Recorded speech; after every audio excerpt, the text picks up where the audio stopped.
Morning dears, बात करते हैं आज गोल्ड के पोजीशन की। पहले हम अपनी कल की एनालाइज देख लेते हैं। कल हमने एनालाइज की तब मार्केट 1920 के आसपास मूव कर रही थी और मैंने ये कहा था कि 1923 जो है ये एज ए रिजेक्शन रहेगी 1923 से 1926 तक। अगर ये यहाँ से रिजेक्ट होता है तो 1912 के आसपास आएगा और इसने वहाँ से रिजेक्शन ली। जैसा मैंने बताया था कि प्रीवियस लो जो है इसका 1950 वाला, ये भी इम्पोर्टेंट रहेगा। तो इसने उसी को टेस्ट किया अपने लो को और वहाँ से ये दोबारा जो है बुलिश हुआ और 1928 तक का हाई लगाया है। जैसा मैंने ये भी कहा था कि ये नीचे के एरियाज जो है वो सेलिंग के लिए देख के करिएगा। यहाँ पर जैसा कि मैंने बताया था कि ऊपर के एरियाज में कुछ ऐसा हुआ है कि ये यहाँ से फास्ट बुलिश भी हो सकता है। तो ये थी हमारी कल की एनालाइज और मार्केट की मूवमेंट। अब देख लेते हैं कि आज के इम्पोर्टेंट लेवल्स क्या होंगे। देख लेते हैं आज के इम्पोर्टेंट लेवल्स। आज के इम्पोर्टेंट लेवल्स 1924 से लेकर 1921 है। मार्केट ने इसको ऊपर की तरफ ब्रेक कर रखा है, अभी स्टे कर रहा है। और अगर हम देखें 1924 से अप जो है वो H1 का क्लोज भी लगा हुआ है। 1926 का हमारा जो कल का लेवल था वो ब्रेक हो चुका है ऊपर की तरफ, लेकिन ये है कि वहाँ कोई अभी तक क्लोज नहीं लगा बड़ा तकरीबन। तो H4 अगर क्लोज करता है तो बहुत ज़्यादा कंफर्मेशन हो जाएगी उसकी, लेकिन ये है कि जो पोजीशन है उसके मुताबिक अब जो नज़र आ रहा है वो यही है कि अगर ये एरिया ब्रेक नहीं होता, ये यहाँ ही क्लोज करता है, इस 24 से ऊपर H4 क्लोज करता है और इसी एरियाज के ऊपर स्टे करता है, इट मीन्स ये कि 1924 को जो है वो नीचे ब्रेक ना करे या फिर 24 को स्टे करे। इन दोनों में से किसी को भी स्टे करता है तो ये 1930 तक जाने के चांस होंगे इसके।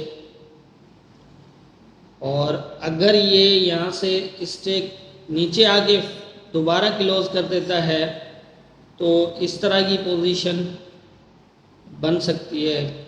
अब दोनों चीज़ें हैं। 1912 जो है वो एक लेवल है लेकिन इसने टेस्ट नहीं किया।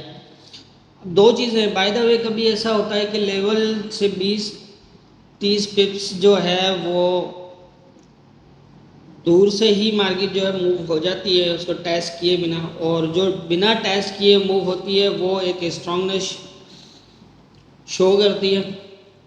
तो अब ये फ़िलहाल तो यहाँ तो कंफर्म नहीं कह सकते कि 1912 जो है अब टेस्ट करेगा या नहीं।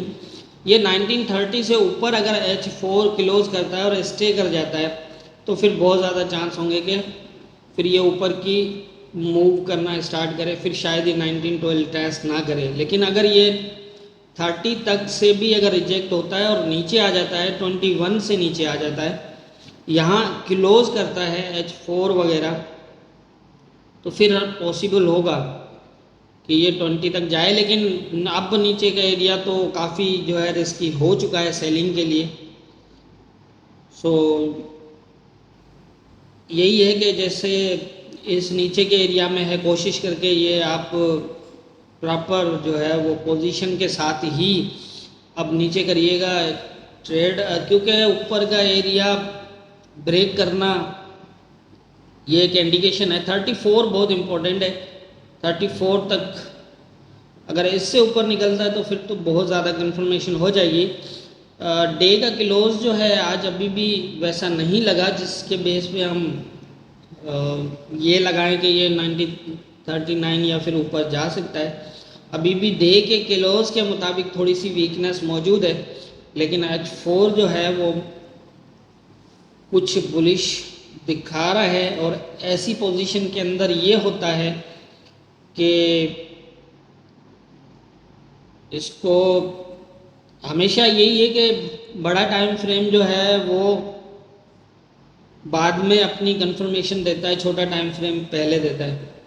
तो अब अगर H4 जो है वो यहाँ पर अपनी कंफर्मेशन या स्टेक दिखाता है तो ये मीन्स कि वो बड़े टाइम फ्रेम जो है वो भी यहाँ स्टे कर सकता है या क्लोज दे सकता है। लेकिन फ़िलहाल तो ऐसी पोजीशन अभी तो नहीं है, इसलिए ऊपर के एरिया 30 या 34 जो है यहाँ से बाइंग भी रिस्की रहेगा आज।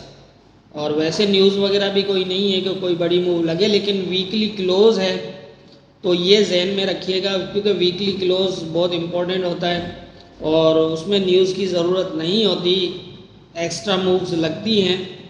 तो ये भी थोड़ा सा देख लीजिएगा।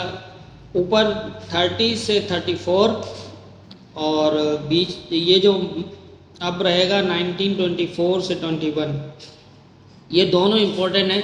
अगर ये 34 को ब्रेक नहीं करता और वहाँ से रिजेक्ट होकर 30 के नीचे आ जाता है और यहाँ तो ये दोबारा फिर नीचे भी गिर सकता है, क्योंकि ये बीच का लेवल ऑलरेडी ब्रेक भी है ये, क्योंकि यहाँ से मार्केट नीचे की तरफ मूव कर चुकी है। लेकिन ये है कि अब अगर इसको मज़ीद बुलिश होना है तो इस एरिया को स्टे दिखा के फिर बुलिश हो सकता है, और अगर ये इसके नीचे आ जाता है तो फिर ये नीचे की तरफ मूव कर सकता है। और ये अगर यहाँ से अगर ये प्रॉपर होता है तो ये यहाँ से रिजेक्ट भी होगा, रिजेक्ट होता है तो यहाँ से हो सकता है, यहाँ से भी हो सकता है।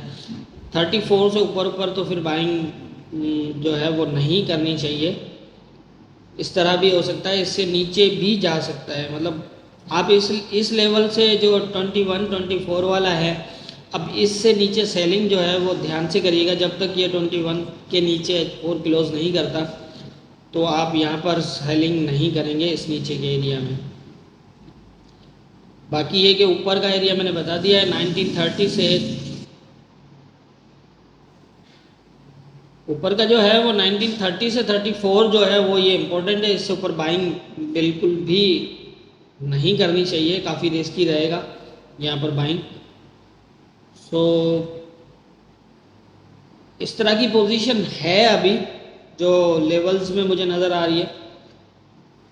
तो वीकली क्लोज भी है, थोड़ा सा सही से ध्यान रख लीजिएगा, क्योंकि यहाँ से अगर ये 30 से रिजेक्ट होता है तो ये अच्छी खासी सेलिंग भी कर सकता है। बीच का लेवल ऑलरेडी ब्रेक तो है, ये नहीं है कि ये नहीं है 24 21, लेकिन अगर ये इसको स्टे दिखाता है तो ये मज़ीद बुलिश हो सकता है।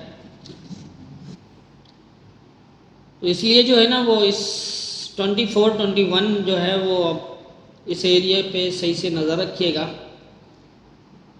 और अगर ये इसी पे ही डिपेंडेंट है, ये ऊपर की तरफ बुलिश रख सकता है या ये दोबारा जो है इसको नीचे की तरफ सेलिंग में ले जा सकता है, यही एरिया है। तो ये है मेरी समझ के मुताबिक जो मुझे नज़र आ रहा है वो यही है। बाकी होना क्या है ये तो ऊपर वाला बेहतर जानता है, दुआओं में याद रखिएगा।